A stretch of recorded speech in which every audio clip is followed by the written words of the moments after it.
Puji Tuhan, saudara-saudara yang kekasih dalam Tuhan Yesus Kristus. Kita bersyukur untuk anugerah Tuhan, penyertaan Tuhan bagi kita semua. Hari ini kita ada di rumah Tuhan untuk memuji Tuhan, menyembah Dia. Saudara-saudara yang kekasih dalam Tuhan Yesus Kristus, mari kita lihat pembacaan firman Tuhan dari pembacaan yang sudah kita baca tadi, dari 2 Korintus pasal yang ke-12 ayat 1 sampai ayat yang ke-10. Nanti saudara bisa membaca bagian firman Tuhan ini secara lengkap, mulai dari pasal 11 bahkan nanti sampai ke pasal 13, karena ini ada hubungannya dengan apa yang akan saya khotbahkan hari ini. Perhatikan di dalam ayat-ayat itu, saudaraku yang kekasih. Izinkan saya membaca 1-2 ayat lagi bagian firman Tuhan itu dari 2 Korintus 12. Firman Tuhan berkata kepada kita semua, ayat 7. Dan supaya aku jangan meninggikan diri karena penyataan-penyataan yang luar biasa itu, maka aku diberi suatu duri di dalam dagingku, yaitu seorang utusan iblis untuk menggocoh aku, supaya aku jangan meninggikan diri. Tentang hal itu aku sudah 3 kali berseru kepada Tuhan, supaya utusan iblis itu mundur daripadaku.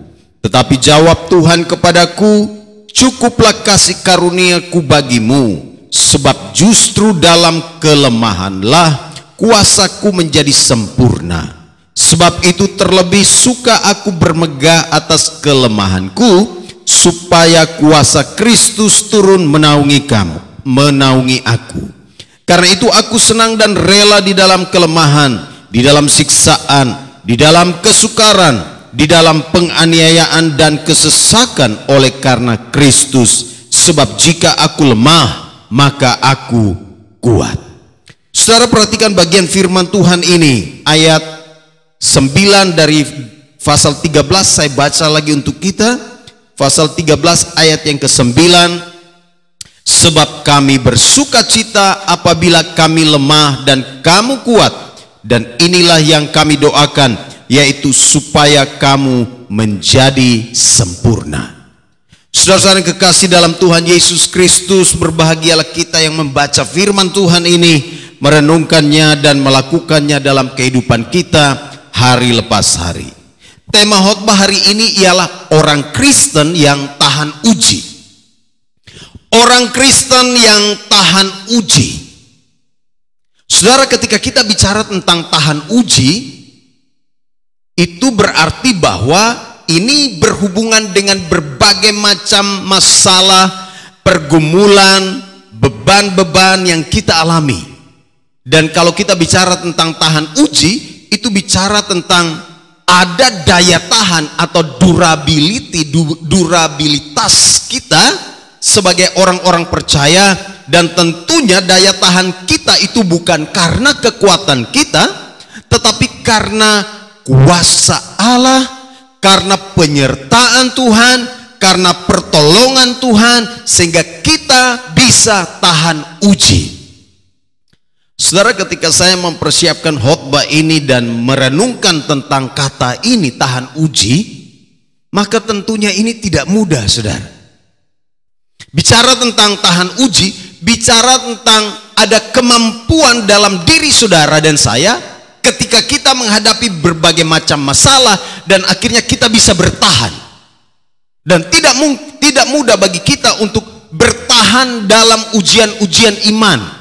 Tidak mudah bagi kita, maksudnya tidak mudah bagi kita ketika kita menghadapi tantangan yang begitu besar dalam hidup, lalu kita bisa bertahan. Tidak mudah, bukan? Tetapi kita percaya bahwa ketika kita ada di dalam Tuhan, maka meskipun ada ujian-ujian iman yang berat, meskipun ada banyak tantangan di pekerjaan, di bisnis, di keluarga, di pelayanan, meskipun tantangan itu begitu dahsyat, tetapi bersama dengan Tuhan atau di dalam Tuhan, kita pasti bisa tahan uji. Saudara-saudara yang kekasih, perhatikan bagian firman Tuhan ini. Ini adalah salah satu bagian dalam Alkitab yang sulit untuk dikhotbahkan. Sebentar saya akan tunjukkan kepada saudara. Makanya hari ini saya akan menjelaskan bagi kita semua. Contoh, saya kasih tunjuk ada bagian yang sulit di dalam ayat 7. Apa yang dimaksudkan dengan duri dalam daging? Lalu duri dalam daging itu berhubungan dengan ada utusan iblis. Ini salah satu bagian di dalam Alkitab yang sulit, dan kadang-kadang kalau kita baca sampai di sini kita bingung. Tetapi hari ini saya akan menjelaskan bagi kita semua, dan saya berharap saudara dan saya akan diberkati oleh Tuhan, karena ternyata di dalam bagian firman Tuhan ini ada kebenaran-kebenaran yang sungguh luar biasa, dan di dalamnya kita akan melihat bahwa bersama dengan Tuhan, apapun masalah-masalah yang saudara dan saya hadapi, kita pasti bisa tahan uji. Perhatikan bagian firman Tuhan itu, saudara yang kekasih. Di dalam ayat 1 ini mulai dengan sesuatu yang sulit, lalu sampai ke ayat yang keempat, ini sulit sekali. Firman Tuhan berkata, aku harus bermegah. Bermegah maksud di situ aku mau berbangga. Sekalipun memang hal itu tidak ada faedahnya atau tidak ada untungnya, namun demikian aku hendak memberitakan penglihatan-penglihatan dan penyataan-penyataan yang kuterima dari Tuhan. Ayat 2, aku tahu tentang seorang Kristen 14 tahun yang lampau, entah di dalam tubuh aku tidak tahu, entah di luar tubuh aku tidak tahu. Allah yang mengetahuinya. Orang itu tiba-tiba diangkat ke tingkat yang ketiga dari sorga. Aku juga tahu tentang orang itu, entah di dalam tubuh, entah di luar tubuh, aku tidak tahu. Allah yang mengetahuinya. Ia tiba-tiba diangkat ke Firdaus, dan ia mendengar kata-kata yang tak terkatakan, yang tidak boleh diucapkan manusia. Yang Paulus maksudkan ini siapa? Dia bilang, saya tahu orang itu, ada seorang Kristen 14 tahun lalu, entah di dalam tubuhnya atau di luar tubuhnya, tiba-tiba dia diangkat ke tingkat ketiga dari sorga. Surga itu ada tingkatannya. Di surga apakah ada tingkat 1, tingkat 2, tingkat 3? Apakah seperti itu? Memang ini sesuatu yang sifatnya misteri sekali. Karena di dalam ayat itu, waktu dia bicara tentang tingkat ketiga, lalu ayat berikut tidak menjelaskannya lagi. Tapi saudaraku yang kekasih, coba kita lihat secara utuh bagian firman Tuhan ini. Paulus katakan bahwa dia mengenal seorang Kristen, dan orang itu punya pengalaman iman yang luar biasa. Orang itu punya sebuah perjumpaan yang luar biasa. Orang itu diangkat oleh Allah ke tingkat ketiga di surga. Lalu kemudian ayat 5 saya baca lagi, atas orang itu aku hendak bermegah, tetapi atas diriku sendiri aku tidak akan bermegah selain atas kelemahan-kelemahanku. Nah, menariknya lompat ke ayat 7. Nanti saudara akan temukan jawabannya. Yang Paulus maksudkan ini siapa? Ayat 7 dia bilang begini, dan supaya aku jangan meninggikan diri karena pernyataan-pernyataan yang luar biasa itu, maka aku diberi suatu duri di dalam dagingku, yaitu seorang utusan iblis untuk menggocok aku, supaya aku jangan meninggikan diri. Kesimpulannya, Paulus sedang berbicara tentang dirinya. Waktu dia bilang aku tahu seorang Kristen 14 tahun lalu, itu sebenarnya bukan orang lain yang Paulus bicarakan.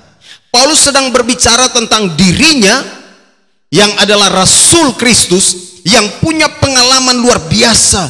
Dia punya hubungan yang akrab dengan Tuhan. Dia mengalami perjumpaan pribadi dengan Tuhan. Lalu kemudian dia mengalami apa yang dikatakan diangkat ke Firdaus.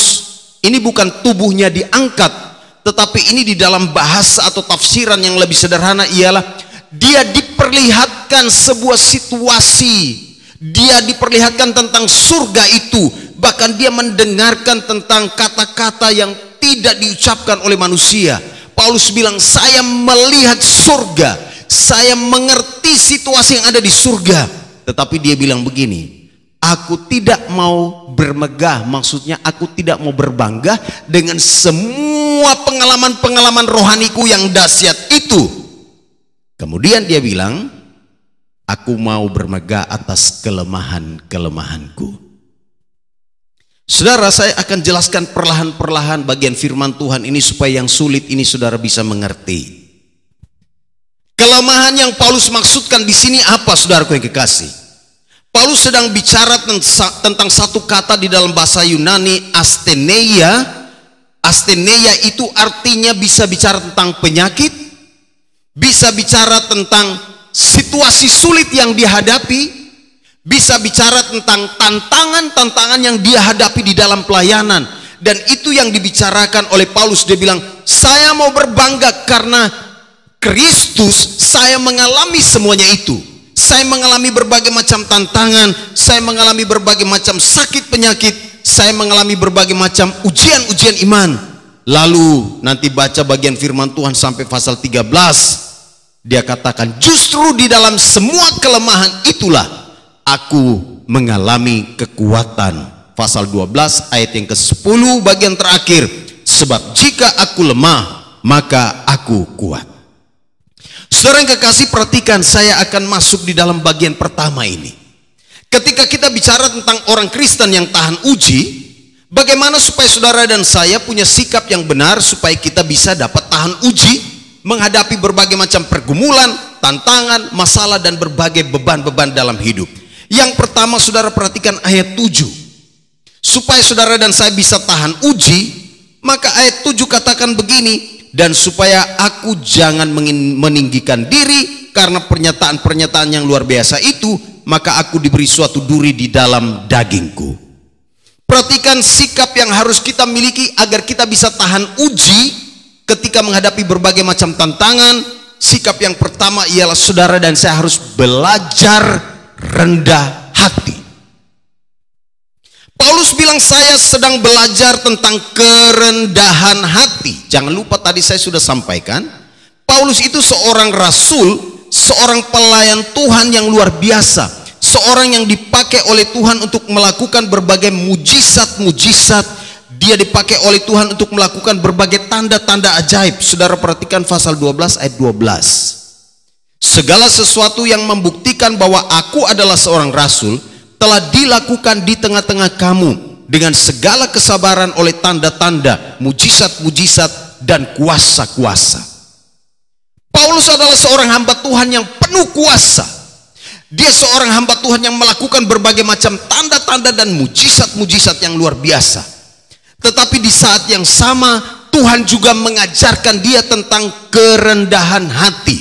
Dia punya penglihatan, dia punya karunia-karunia roh yang luar biasa. Dia punya perjumpaan dengan Tuhan. Bahkan dia diangkat ke Firdaus, ke tingkat yang ketiga dari sorga.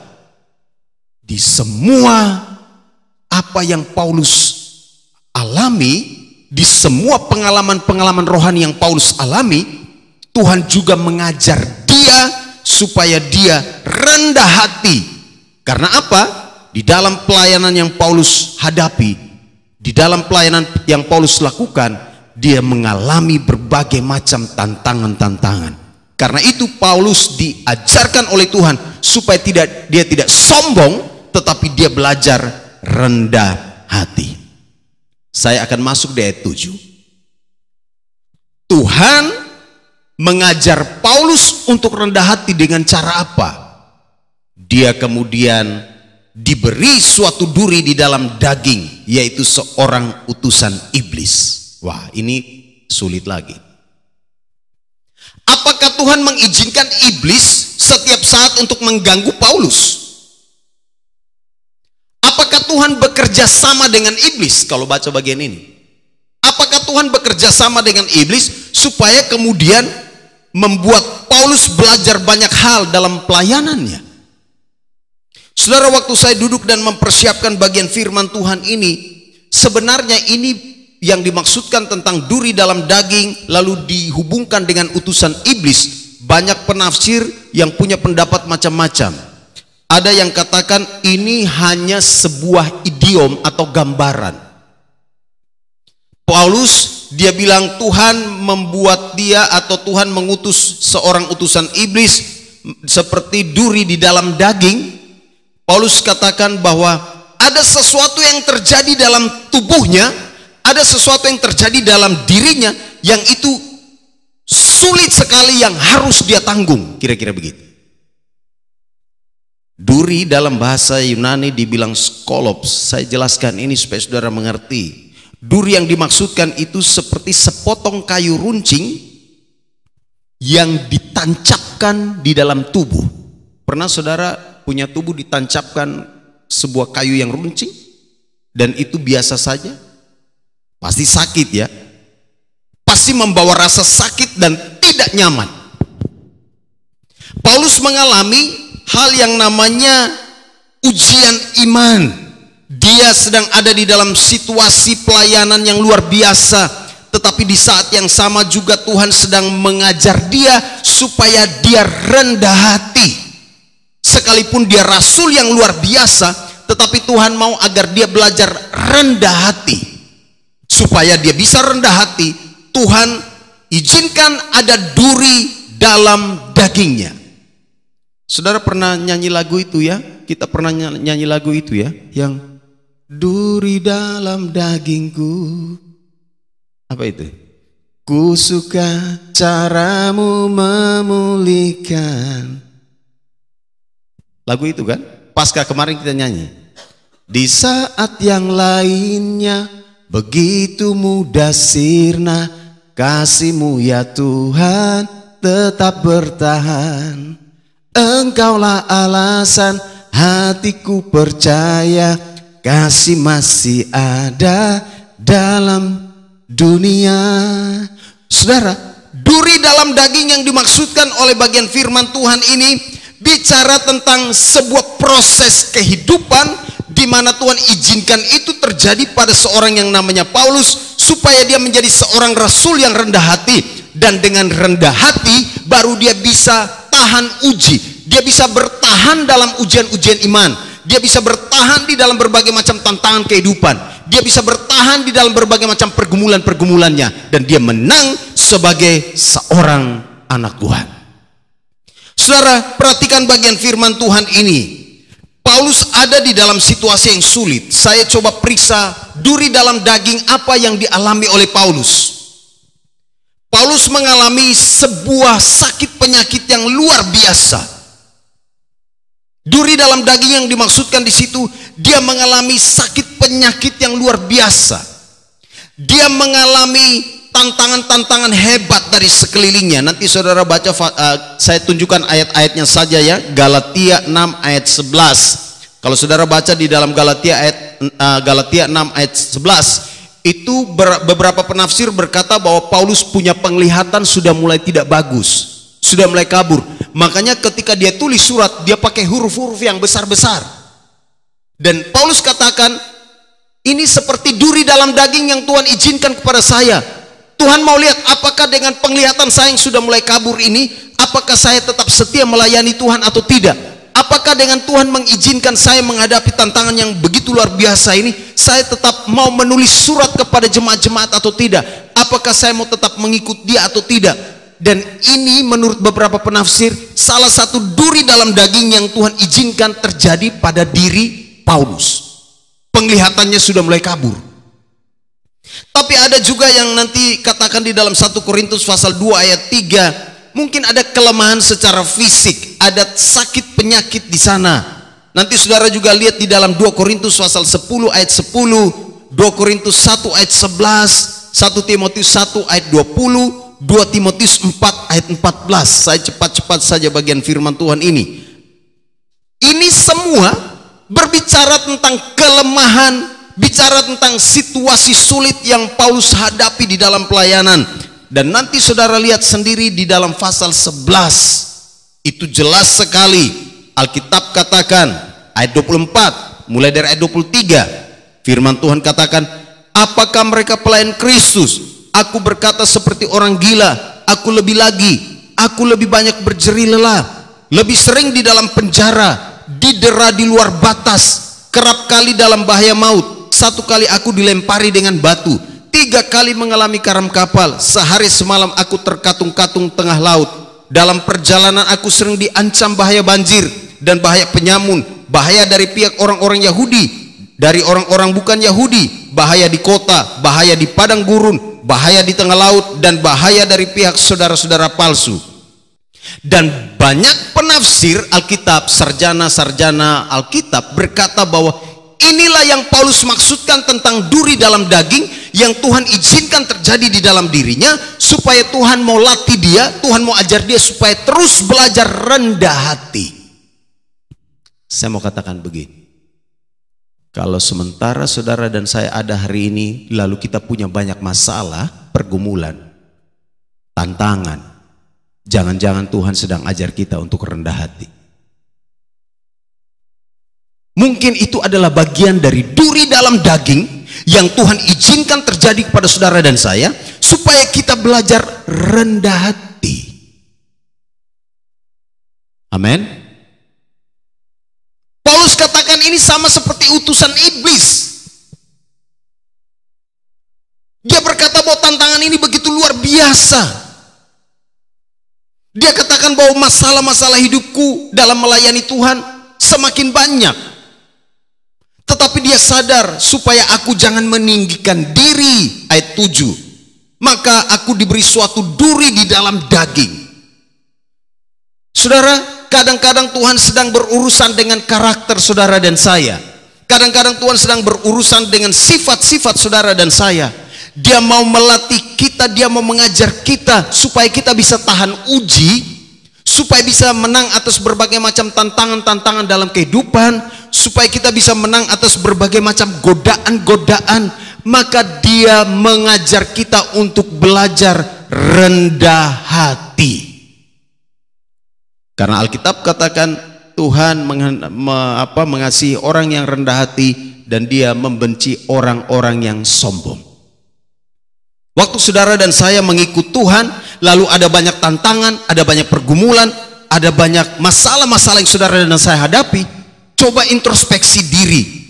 Apakah Tuhan mengizinkan ini untuk saya belajar rendah hati? Apakah saya sudah rendah hati? Apakah saya masih mengandalkan kekuatan saya? Apakah saya masih mengandalkan ego saya? Apakah saya masih membanggakan karunia-karunia saya? Apakah saya masih membanggakan semua yang saya miliki? Paulus bilang, Tuhan tahu kalau saya punya karunia, saya punya semua yang hebat-hebat ini, dan secara manusia saya tidak berserah, saya tidak mengandalkan Tuhan, maka pasti saya akan sombong. Itu sebabnya Paulus katakan, saya mengerti kenapa Tuhan izinkan masalah-masalah ini, tantangan-tantangan dalam pelayanan, supaya aku belajar rendah hati. Jadi duri dalam daging yang dimaksudkan di sini, ini bisa berhubungan dengan penyakit yang Paulus alami, berhubungan dengan tantangan-tantangan yang hebat yang Paulus hadapi. Tapi Tuhan sedang mengajar dia supaya dia belajar tentang kerendahan hati. Yang kedua, saudaraku yang kekasih, perhatikan, ketika kita bicara tentang orang Kristen yang tahan uji, yang pertama tadi, supaya saudara dan saya bisa bertahan dalam ujian-ujian iman, supaya saudara dan saya bisa bertahan terhadap berbagai macam tantangan-tantangan dalam kehidupan, maka sikap pertama yang harus saudara dan saya miliki ialah belajar rendah hati. Itu harus. Lalu yang kedua, apalagi sikapnya? Perhatikan di dalam ayat yang ke-9, mulai dari ayat yang ke-8. Tentang hal itu, aku sudah 3 kali berseru kepada Tuhan supaya utusan iblis itu mundur daripadaku. Tetapi jawab Tuhan kepadaku, cukuplah kasih karuniaku bagimu, sebab justru dalam kelemahanlah kuasaku menjadi sempurna. Saudara-saudara yang kekasih dalam Tuhan Yesus Kristus, yang kedua, sikap orang percaya supaya bisa tahan uji dalam menghadapi berbagai macam tantangan dan pergumulan hidup, maka sikap kedua ialah tetap berserah kepada kuasa dan kehendak Allah. Belajar berserah kepada kuasa dan kehendak Allah. Menarik ya? Waktu Paulus menghadapi tantangan-tantangan dalam kehidupan, waktu dia mengalami berbagai macam penderitaan karena dia mengikut Kristus, maka lihat, dia tetap berserah, dia belajar untuk tunduk kepada kuasa dan kehendak Allah. Buktinya apa? Di ayat 8. Tetapi tentang hal itu aku sudah 3 kali berseru kepada Tuhan supaya utusan iblis itu mundur daripadaku. Tapi Tuhan bilang, gak usah nak, biar saja itu menjadi bagianmu. Paulus sudah berdoa sungguh-sungguh, dia bilang, Tuhan angkat semua pergumulanku. Tuhan bebaskan saya. Mungkin dia sakit dan dia katakan, Tuhan bebaskan saya dari sakit penyakit ini. Tuhan bilang, enggak. Paulus sudah berseru, dia bilang, Tuhan ini sakit sekali Tuhan. Kenapa masalah ini datang kepadaku? Kenapa masalah ini begitu luar biasa terjadi dalam hidupku? Tuhan bilang, tidak. Kadang-kadang ketika saudara dan saya berdoa, kadang-kadang Tuhan tidak akan jawab doa saudara. Tapi dia akan berikan kekuatan supaya saudara dan saya bisa menanggung itu. Amin. Ada masalah pergumulan-pergumulan tertentu dalam hidup yang ketika kita berdoa Tuhan menyelesaikannya, betul. Tapi ada juga hal-hal tertentu di dalam hidup yang Tuhan tidak akan melepaskan itu dari kita, karena Tuhan sedang memakai itu untuk memproses kita menjadi anak-anaknya, supaya kita tetap berserah kepada kuasa dan kehendaknya. Paulus ini orang hebat loh. Ayat tadi katakan dia sudah membuktikan diri sebagai rasul, pasal 12 ayat 12. Dia sudah melakukan berbagai macam mujizat-mujizat dan tanda-tanda yang heran. Mungkin dia berdoa, dalam nama Yesus sakit penyakit ini pergi. Mungkin dia berdoa, dalam nama Yesus semua kelemahan-kelemahan dalam tubuhku ini Tuhan angkat semuanya. Tuhan bilang tidak. Tuhan bilang, Paulus, khusus yang itu saya tidak akan angkat. Khusus yang itu saya tidak akan bebaskan dari dirimu. Paulus katakan, aku sudah berseru 3 kali supaya itu semua pergi. Tetapi jawab Tuhan kepadaku, cukuplah kasih karuniaku bagimu, sebab justru dalam kelemahanlah kuasaku menjadi sempurna. Saudara, ini penting sekali. Ketika saudara berdoa untuk sesuatu hal dan itu belum ada jawaban, jangan berpikir bahwa Tuhan tidak dengar doa saya. Bukan. Kadang-kadang kita berdoa, Tuhan tolong saya mau ini, Tuhan selesaikan Tuhan. Saya mau Tuhan pergumulanku ini Tuhan angkat. Saya mau memperoleh ini Tuhan, Tuhan kasihlah kepada saya. Lalu Tuhan belum lakukan itu. Jangan saudara berpikir bahwa Tuhan tidak menjawab doa saudara. Justru dia jawab dengan tetap membiarkan itu saudara dan saya alami. Karena apa? Dia sedang melatih kita supaya kita bisa tahan dalam ujian-ujian kehidupan. Dia mau supaya saudara dan saya berserah kepada kuasanya, berserah di dalam kehendaknya. Sebab ketika kita berserah, sebab ketika kita ada di dalam situasi yang sulit, Alkitab katakan justru dalam kelemahanlah kuasaku menjadi sempurna.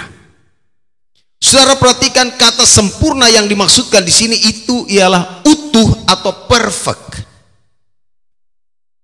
Kalau saudara dan saya mau melihat kuasa Tuhan yang sempurna terjadi dalam hidup saudara, kadang-kadang Tuhan mengizinkan masalah-masalah besar dalam hidup saudara supaya saudara punya mata itu bisa terbuka dan melihat kuasa Tuhan. Amin. Ketika saudara dan saya ada di pergumulan-pergumulan yang luar biasa, tantangan-tantangan yang hebat seperti yang tadi saya sudah baca. Aduh, ini kalau saya jadi hamba Tuhan model Paulus, mungkin saya akan berpikir lagi nih. Bayangkan saudara, dia dipukul, dilempari dengan batu. Saudara pernah dilempari orang dengan batu? Pernah enggak? Aduh, kalau dilempari dengan batu tuh kayak apa ya? Rasanya dia dipenjara. Makanya para penafsir Alkitab katakan begini, tubuh Paulus itu luka-luka semuanya. Bayangkan dilempari dengan batu. Dia didera itu artinya dipukul berkali-kali. Dia kemudian disiksa, maka tubuh dia itu sudah tidak pokoknya lecet-lecet lah, luka-luka lah. Ini yang Paulus sebutkan menurut para penafsir.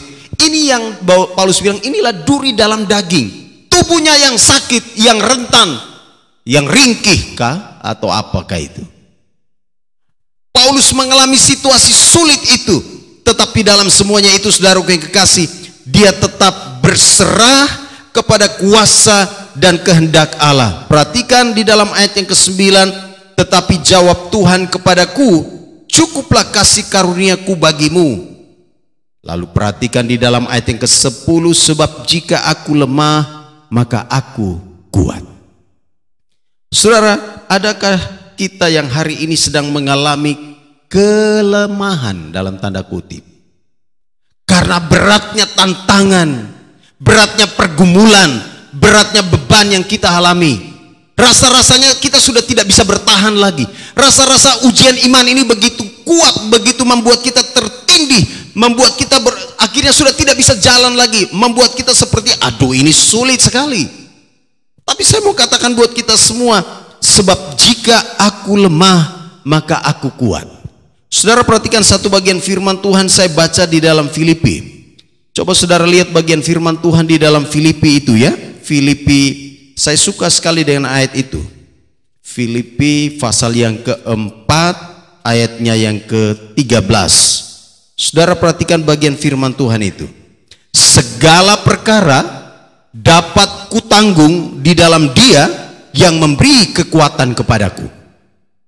Segala perkara dapat kutanggung di dalam Dia yang memberi kekuatan kepadaku. Waktu Paulus berkata bahwa di dalam kelemahanlah kuasa Tuhan sempurna dalam hidupnya, maka ini dia sedang berbicara tentang kekuatan Tuhan yang Tuhan berikan kepada dia, sehingga akhirnya dia bisa mengalami kekuatan menghadapi setiap tantangan-tantangan dalam pergumulan. Itu sebabnya perhatikan di dalam ayat 13 itu, Filipi pasal 4, segala perkara, maksudnya apa? Segala masalah, segala beban, segala pergumulan, segala kesulitan-kesulitan dalam hidup dapat dia tanggung, dapat dia pikul, dapat dia terima, dapat dia hadapi. Karena apa? Karena Tuhan yang memberi kekuatan kepadaku. Saudara perhatikan bagian firman Tuhan ini. Ayat yang ke-14 di dalam pasal yang keempat Filipi, namun baik juga perbuatanmu bahwa kamu telah mengambil bagian dalam kesusahanku. Lebih dari itu saudara lihat ayat 12, Filipi pasal 4 ayat 12. Aku tahu apa itu kekurangan dan aku tahu apa itu kelimpahan. Dalam segala hal dan dalam segala perkara tidak ada sesuatu yang merupakan rahasia bagiku, baik dalam hal kenyang maupun dalam hal kelaparan, baik dalam hal kelimpahan maupun dalam hal kekurangan. Segala perkara dapat kutanggung di dalam Dia. Kemarin waktu saya ada di Kalimantan Barat, saudaraku yang kekasih, acara itu kurang lebih dihadiri oleh anak-anak muda kurang lebih 1.500-an orang. Beberapa anak muda yang hari itu dengarkan firman Tuhan, ada yang minta izin untuk datang bertemu dengan saya dan dia cerita beban dan pergumulannya, persoalannya. Ada yang sudah nangis, ada yang bilang aduh saya sudah tidak kuat lagi. Ada yang katakan aduh tantangan hidup saya begitu berat. Ada yang bilang aduh saya rasa seperti orang munafik. Tapi dia bilang gini, Kak, saya ketika dengar kakak punya khotbah, saya menyadari bahwa sebenarnya saya manusia yang paling berdosa.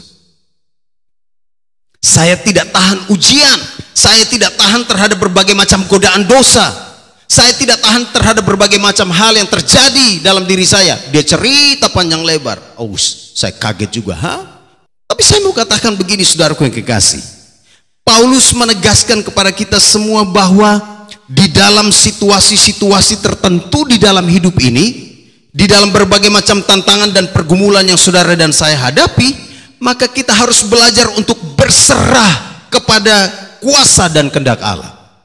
Kita harus belajar untuk menyerahkan hidup kita kepada Tuhan.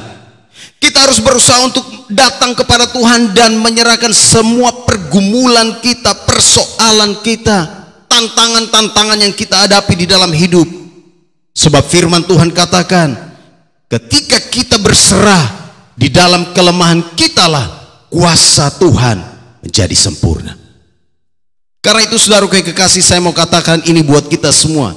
supaya kita bisa menang atas berbagai macam tantangan, pergumulan, ujian-ujian dalam hidup, maka saudara dan saya harus berserah total kepada Tuhan, menyerahkan seluruh keadaan kita kepada Tuhan, supaya apa? Akhirnya Tuhan bisa memakai kita dalam pelayanan, supaya Tuhan bisa memakai kita untuk melakukan hal-hal besar dalam hidup kita. Perhatikan, saya tertarik dengan ayat itu. Cukuplah kasih karuniaku bagimu, sebab justru dalam kelemahanlah kuasaku menjadi sempurna. Perhatikan saudaraku yang kekasih, kuasa Tuhan akan menjadi sempurna di dalam hidup kita ketika kita berserah secara total. Kalau saudara masih pakai kekuatan saudara, coba aja. Sampai kapanpun kita pasti tidak akan menang. Ketika ada tantangan besar dalam hidup saudara, saudara berusaha memikirkan pakai logika terus, lihat itu tidak akan selesai. Berserahlah, takluklah kepada kuasa dan kehendak Allah. Temukanlah kuasa Tuhan di dalam hidup saudara, serahkanlah hidup kita kepadanya. Makanya Paulus katakan, sebab itu terlebih aku suka bermegah, aku suka berbangga di dalam semua kelemahan. Maksudnya dia tidak mau menonjolkan semua kelebihan-kelebihannya. Dia tidak mau berbangga bahwa dia adalah seorang rasul, seorang pembuat mujizat, seorang yang melakukan berbagai pelayanan yang luar biasa. Tapi dia bilang, saya lebih suka berbangga dengan semua situasi sulit yang saya hadapi, semua tantangan, semua ujian-ujian iman yang saya hadapi. Saya bangga dengan semua itu. Mengapa saya bangga? Supaya apa? Kuasa Kristus turun atas saya, kata Paulus. Saudara, waktu saya renungkan bagian firman Tuhan ini, menarik sekali. Kadang-kadang kita tidak merasakan kuasa Tuhan turun menaungi kita karena kita lebih menonjolkan segala ego kita. Kadang-kadang kita lebih menonjolkan semua kelebihan, kehebatan apa yang kita miliki secara manusiawi. Itu sebabnya Paulus katakan begini, saya tidak bangga dengan semuanya itu. Saya lebih berbangga atas semua kelemahan, semua penderitaan, semua tantangan. Saya bangga karena saya ikut Kristus, saya menderita. Saya bangga, saya melayani Kristus walaupun saya menderita. Saya bangga sebab dia tahu bahwa di dalam semuanya itu kuasa Tuhan akan tercurah dalam hidupnya. Yang terakhir saudaraku yang kekasih, perhatikan, ini menarik sekali. Di dalam ayat-ayat yang tadi saya sudah baca, ayat 5 pasal 13, nanti coba saudara juga lihat. Mulai ayat 4 pasal 13. Karena sekalipun ia telah disalibkan oleh karena kelemahan, namun ia hidup karena kuasa Allah. Memang kami adalah lemah di dalam dia, tetapi kami akan hidup bersama-sama dengan dia untuk kamu karena kuasa Allah. Ujilah dirimu sendiri, apakah kamu tetap tegak di dalam iman? Selidikilah dirimu, apakah kamu tidak yakin akan dirimu bahwa Kristus Yesus ada di dalam diri kamu? Sebab jika tidak demikian, kamu tidak tahan uji. Tetapi aku harap bahwa kamu tahu bahwa bukan kami yang tidak tahan uji. Kami berdoa kepada Allah agar kamu juga berbuat jahat, bukan supaya kami ternyata tahan uji, melainkan supaya kami ini boleh berbuat apa yang baik, sekalipun kamu sendiri tampaknya tidak tahan uji. Ayat yang ke-9, sebab kami bersuka cita apabila kami lemah dan kamu kuat.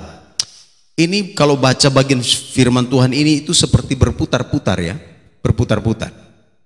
Tapi saya mau katakan begini buat kita semua, supaya kita bisa tahan uji, supaya kita bisa bertahan dalam ujian-ujian kehidupan, ujian-ujian iman kita, maka yang terakhir ialah saudara dan saya harus tetap setia dalam iman kepada Yesus.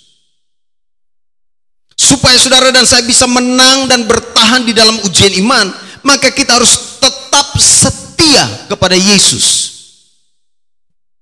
Perhatikan Paulus ya. Tadi saya sudah jelaskan. Ini kalau ketemu, kalau ini kena dengan kita, saya yakin kita sudah undur lama dari pelayanan. Pergi pelayanan dilempari orang dengan batu.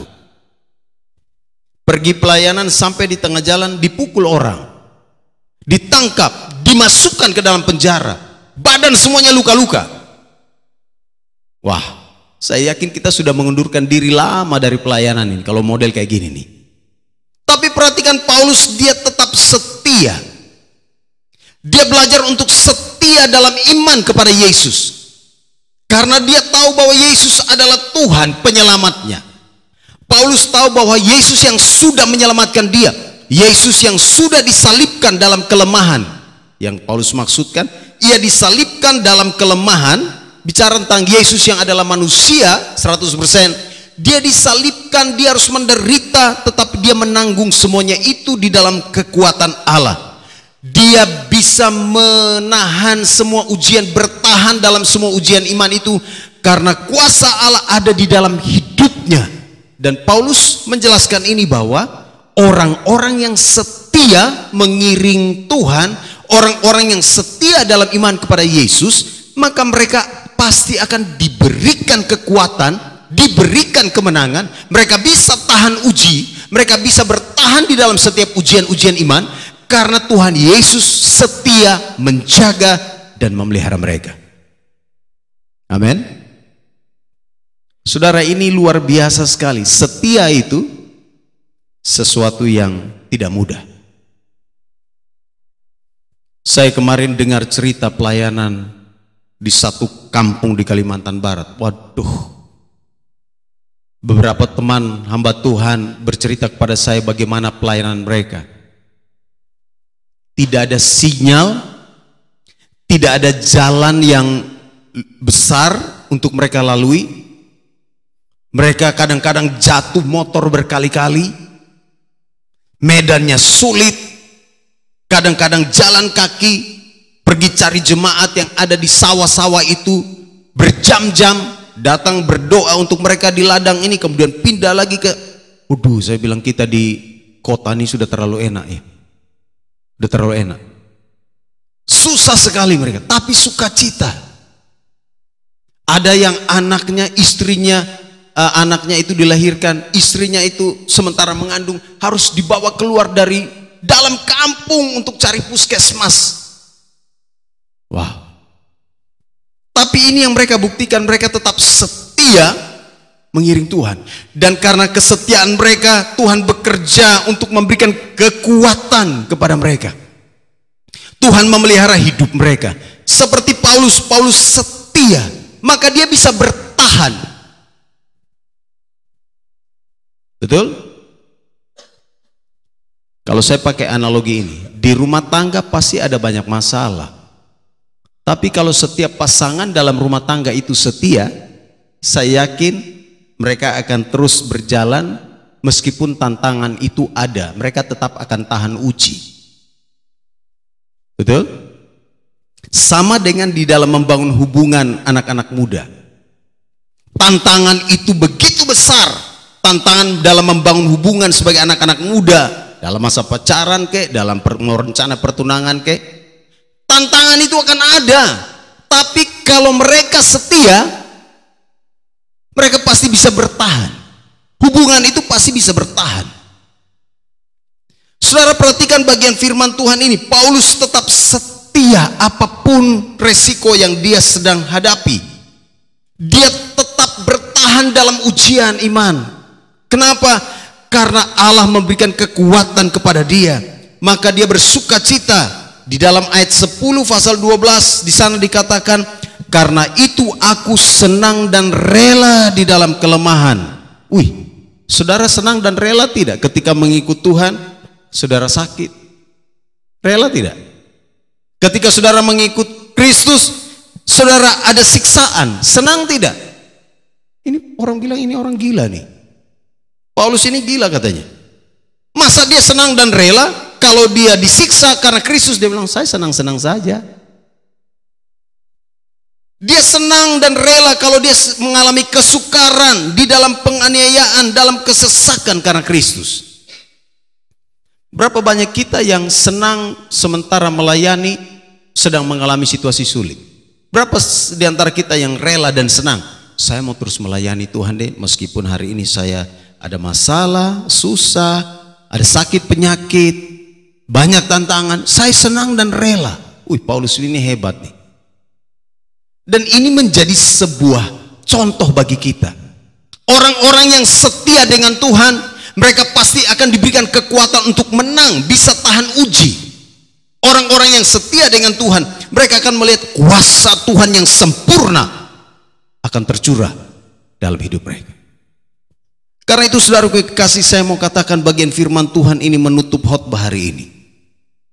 Apapun yang terjadi dalam hidup saudara, tetaplah setia mengiring Tuhan. Apapun yang terjadi dalam hidup saudara, tetaplah setia melayani Tuhan. Seorang teman saya, kemarin saya ketemu di sana, luar biasa. Dia seorang hamba Tuhan saudara, tangannya itu patah. Waktu dia melayani, dia dalam suatu situasi, tiba-tiba dia ketimpa apa begitu, tangannya itu patah, saudara. Tangannya ini bagian kanan, ya bagian kanannya itu patah. Apakah dia kemudian menyerah dan tinggal di rumah? Saya bilang ini anak Tuhan. Dia masih junior saya. Wah, ini hebat. Saudara, dia malah semakin giat melayani Tuhan. Dia pergi ke bengkel, ubah motornya yang gasnya di kanan, pindahkan ke kiri. Saya pikir dia pakai sepeda motor tambah bannya, 3, 2, 1 di depan, 2 di belakang. Mana? Tetap pakai itu, apa itu? Motor koplin. Saudara bayangkan gas dan koplin, gimana itu? Jalan batu-batu saudara, kencang betul seperti orang normal bawa. Aduh. Kebun kelapa sawitnya banyak. Masih anak muda, belum menikah. Wow. Saya bilang ini orang benar-benar setia dengan Tuhan, tidak menyerah.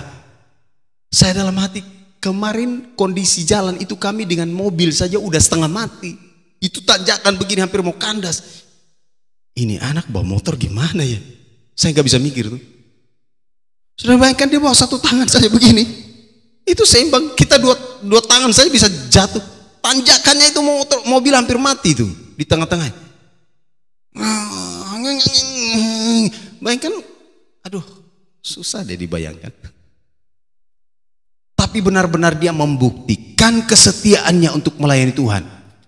Kondisi fisiknya, tangannya yang patah kemudian itu tidak menjadi alasan bagi dia untuk tidak melayani Tuhan.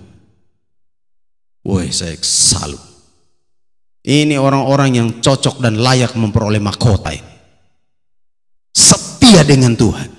Dan Paulus katakan, aku mau tetap, aku mau mengiring Tuhan, aku mau melayani Tuhan, meskipun dalam keadaan sukar, dalam keadaan disiksa.